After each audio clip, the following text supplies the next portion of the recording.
வணக்கம் வாங்க. இன்னைக்கு நம்ம ரோஜஸ் கலெக்ஷன்ல செய்யப்படுற ரெசிபி சைடு டிஷ்ஷா கீரையில கேக் செய்யறேன்.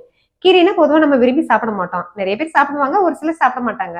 இந்த மாதிரி கேக்கா செய்யும் போது டேஸ்ட் நல்லா இருக்கும். வாங்க வீடியோக்குள்ள போலாம்.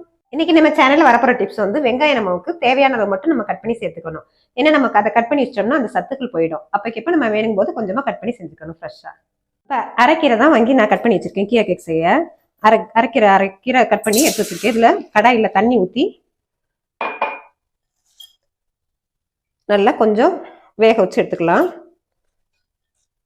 ரொம்ப வேக வைக்க வேணாம், ஒரு பாதி பதம் வந்தால் போதும். கொஞ்சமா உப்பு சேர்த்து ஒரு மூடி போட்டு வேக வச்சுக்கலாம்.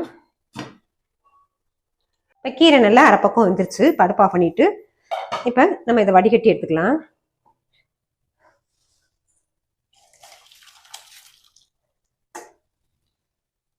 இப்போ வேக வச்சுக்கிற நல்லா ஆறிடுச்சு. இதோட ஒரு பச்சை மிளகா சேர்த்து நைஸாக அரைச்சிக்கலாம். இப்போ கீரை கேக் செய்ய நல்லா கீரையை அரைச்சு பவுலில் சேர்த்தாச்சு. மிக்சி ஜாரில் சேர்த்து நல்லா அரைச்சு நல்லா நைஸாக அரைச்சாச்சு. பவுலில் சேர்த்துருக்கு. இப்போ இதுக்கு 3/4 கப்பு கடலை மாவு சேர்த்துக்கலாம். 1 ஸ்பூன் கார்ன்ஃப்ளவர் மாவு, கொஞ்சம் உப்பு. ஏன்னா நம்ம ஏற்கனவே கீரையில் உப்பு சேர்த்துருக்கோம். நம்ம தண்ணியெல்லாம் சேர்க்காம இதிலே பிசைஞ்சு எடுத்துக்கலாம். இப்போ நல்லா பிசைஞ்சாச்சு. இப்போ கொஞ்சம் லைட்டாக எண்ணெய் சேர்த்து இதையும் நல்லா பிசைஞ்சுக்கலாம். கையில் ஒட்டாத பதத்துக்கு கொண்டு வந்துடலாம் மாவை. நல்லா பிசைஞ்சாச்சு. கீரை கேக்குக்கு லைட்டாக எண்ணெய் சேர்த்துக்கலாம். எண்ணெய் சேர்த்து நல்லா பிசைஞ்சு கையில் ஒட்டாத அளவுக்கு நம்ம உருண்டை எடுத்து வச்சுக்கலாம். உருட்டி வச்சிருக்க கீரை கேக்கை பாயில் பண்ணிக்கலாம். நான் அடுப்பில் இட்லி சட்டியில் வாழையில வச்சுருக்கேன். அதில் நம்ம இதை சேர்த்து தட்டி எடுத்துக்கலாம். நல்லா இதை நம்ம வேக வச்சு தான் எடுக்க போகிறோம். ஸ்லைஸ் பண்ண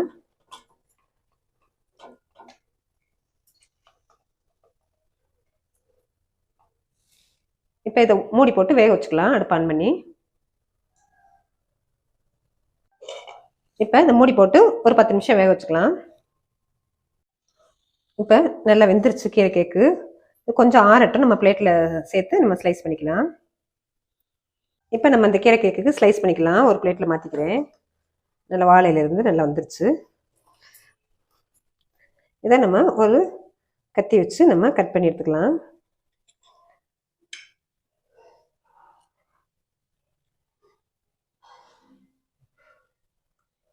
இப்போ நம்ம சேப்பற கீரை கேக்குக்கு ஒரு தாளிப்பு கொடுத்துக்கலாம்.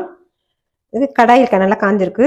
கொஞ்சம் எண்ணெய் சேர்த்து 1 ஸ்பூன் எண்ணெய் சேர்த்து நல்லா எண்ணெய் காஞ்சதும் சோம்பு 1/2 ஸ்பூன் சோம்பு நல்லா பொரிஞ்சதும் வெங்காயம் நல்லா ஸ்லைஸாக கட் பண்ணிக்க வெங்காயத்தை நல்லா வதக்கிக்கலாம். நம்ம அந்த வெங்காயம் தக்காளிக்கு மட்டும் உப்பு சேர்த்துக்கலாம். லைட்டாக நைஸ் உப்பு கொஞ்சம் சேர்த்துருக்கேன். நல்லா உப்பு சேர்த்தோன்னா தக்காளி சேர்த்துக்கலாம். நல்லா ஸ்லைஸாக கட் பண்ணி வச்சுருக்க தக்காளியை நல்லா வெங்காயத்தோடு நல்லா சேர்த்து வதக்கிக்கலாம்.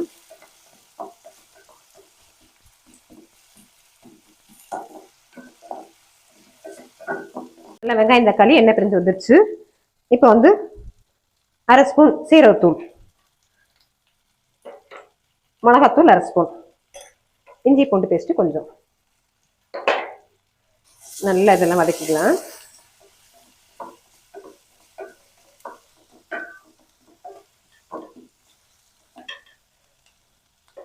இப்போ நம்ம வேக வச்சு ஸ்லைஸ் பண்ணியிருக்க கேக்கையும் கீரையும் சேர்த்துக்கலாம். நல்லா எல்லாத்தையும் பரட்டி விட்டுக்கலாம்.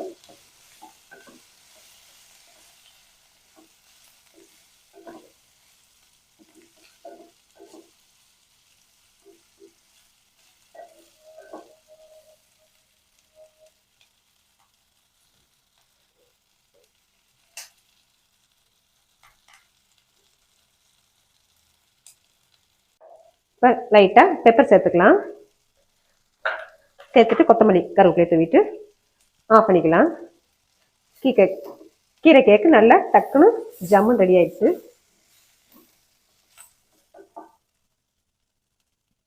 கீரை கேக்கை பவுலில் மாற்றிக்கலாம்.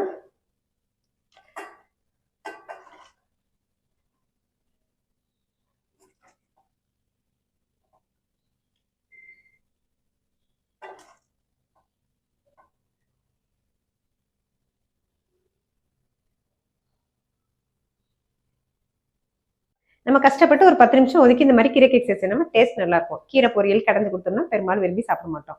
இந்த மாதிரி செய்யும்போது டேஸ்ட் ரொம்பவே அட்டகாசமா இருக்கும். ஒரே ஒரு முறை ட்ரை பண்ணி பாருங்க.